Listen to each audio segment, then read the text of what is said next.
Hello, I'm Dr. Joaquin G. Molina, and you're tuning in to the ManTalk channel here on YouTube. And today our topic is going to concern the issue of the application of possibly concepts that are sometimes abstract and men are not able to capture and encapsulate in order to ground and to bring into their lives. So I just want to mention this aspect of celebrating the expression of love. Sometimes we do it in Valentine's, sometimes we do it throughout the years in different times and seasons where a man is expressing romantic expressions of love, such an abstract topic. Well, we have 1 Corinthians chapter 11 verse 1, 1 Corinthians chapter 11 verse 1, where Paul says these words. He says like this, he says, imitate me just as I imitate Christ. So he says, follow my example.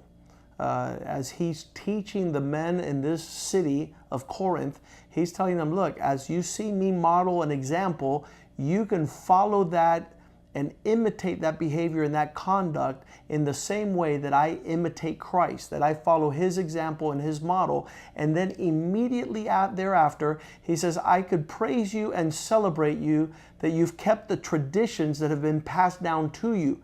But I want to ground this into an application where it's the greatest example of imitating Christ as you imitate me. And he gets into verse 3 where he says, now I urge you that you remember all the things that are in keeping with the traditions that I've delivered to you.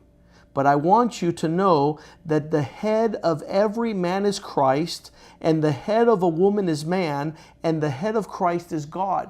He immediately goes into the marriage relationship of the man being the head of the woman and Christ being the head of man, and then God is the head of Christ. So everything is grounded in faith. You can say that theology is useless if not applied and grounded in the marriage relationship. The first institution that God grants man in the book of Genesis, he says, it's not good that man would be alone. I will give him a perfect helper. And so there it is. The existence of this being that was to populate the earth and fill it with the glory of God is grounded in the application of the marriage relationship. So we must be experts. We must ground our spiritual devotion and faith expression in the context of our relationship with our wife. And if we're not doing it there, and we don't lay the groundwork, the foundations for these things, we don't build and add the honor, the dignity, all the ingredients necessary to cultivate the marriage relationship, and then man cannot achieve the purpose of God. So man has to understand the dynamic of being the head of the woman as Christ is the head of man. And so these elements of headship, of leadership roles, of taking initiative, if it's not happening, everything becomes lopsided. If the woman becomes the head of the man and takes on that role, you see that there's going to be something that is not going to connect. If you see that a man chooses not to make Christ his head, where he has no direction, in the head, you have the eyes, the ears, the mouth, the nose. You have all the elements necessary to lead the body in the same manner. If a man is not taking on those attributes from Christ, it's very difficult for him to be able to lead his home, his marriage, his family. The essence of this relationship in a dynamic of love, of laying down your life, not being selfish, adorning her and making sure that she has the expressions of unselfish, sacrificial love as you adorn your wife.